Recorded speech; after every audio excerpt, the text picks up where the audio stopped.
Bye forever. OCD, mental disorder, specialist, infinitist. Sensitive people usually love deeply and hate deeply. They don't know any other way to live than by extremes because their emotional thermostat is broken. My father taught me that you read 100 books on wisdom and write 100 books on wisdom, but unless you apply what you learned, then it's only words on a page. Life is not lived with intentions, but actions. I do not have OCD.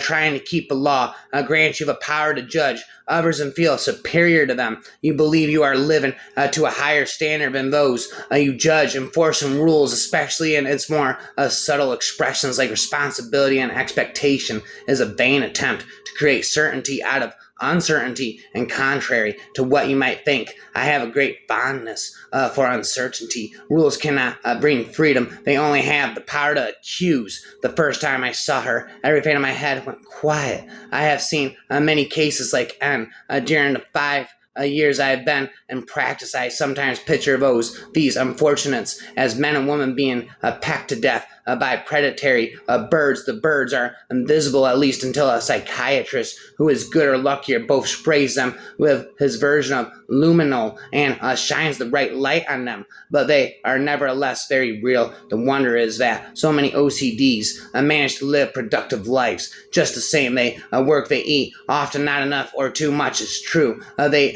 go to movies, they make love to their girlfriends and boyfriends, their wives and husbands, and all the time those birds are there, cleaning to them and pecking away little bits of flesh. Pretty hard to see when you refuse to look, pretty hard to hear when you refuse to listen. You can't compare men or women with mental disorders to the normal expectations of men and women, and without mental disorders, you're dealing with symptoms, and until you understand that you will always try to find sane explanations among insane behaviors, you will always have unreachable standards and disappointments if you want to survive in a marriage to someone that has a disorder. You have to judge their actions from a place of realistic expectations in regards to that person's upbringing and diagnosis. I guess I wonder what it would be like to be living their life, live inside a mind to resist a compulsion with willpower. Alone is to hold back an avalanche by melting the snow of a candle. It just keeps coming and coming and coming.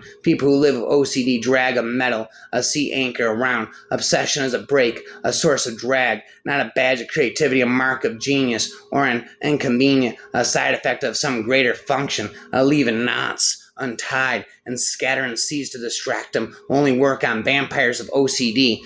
Kessa began to cut her meat into tiny pieces. As a whole, it was unmanageable, frightening, but divided and arranged. The meat could be controlled. She cut 4 pieces. She counted to 4 between each bite. Gloria watched the swollen white orb of a hot air balloon rising over Navy Pier and knew she had to break it off with Oliver, for he was the type who would never enjoy hot air balloons, Van Morrison songs, or mess, whether from orgasm or otherwise. But who was she to be dreaming about mess today? Personality is a slot machine. Personality is a slot machine. And the cherries, lemons, and bells are your SSRI system, your schizophrenic tendency, your left-right brain localization, your anxiety proclivity, your wiring glitches, your place on the autistic and OCD spectrums. And to these we must add the deep-level influences of the machines and systems of intelligence that guided your brain into maturity.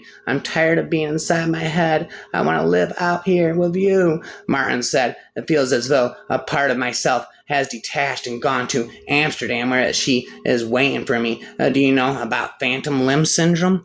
Julia nodded. There's pain where she ought to be. It's feeding the other pain, the pain that makes me wash and count and all that, so her absence is stopping me from going to find her. Do you see? I get it now. I do. I don't know how to turn it off. But what I do know is this: I'm addicted to the worries. I'm addicted to self-torture and self-hate and any other version of a self that reaffirms the belief that there is a deep, disgusting darkness within me. But talked about their messed up, dysfunctional families, carefully respecting boundaries, never probing too deep in anyone's sitting, and they always ended up laughing, even when the subject matter was intense or macabre. Henry's sick and twisted and often politically incorrect sense of humor was infectious. Gloria laughed like a witch more in these first weeks at Oxford than she remembered laughing like a witch almost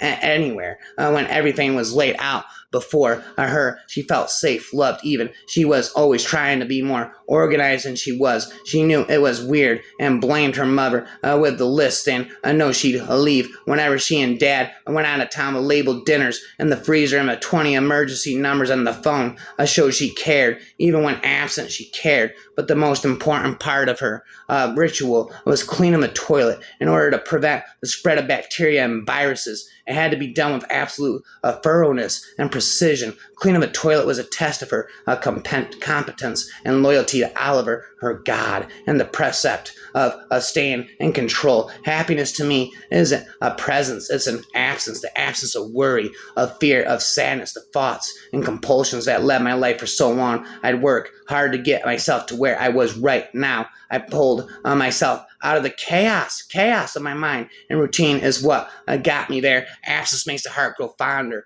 A rapper rhymer forever. Never stop spitting, never. I feel like sometimes I don't know myself and it gets overwhelming. Like I'm really not going to know myself. Like I'm not going to even know my name or where I live or anything about myself. Like my memory is suddenly going to go poof. It's never gotten to that point, obviously, but when I start thinking about it, I fear I could. Like one day the scales will tip, and that will be that. That's a wrap.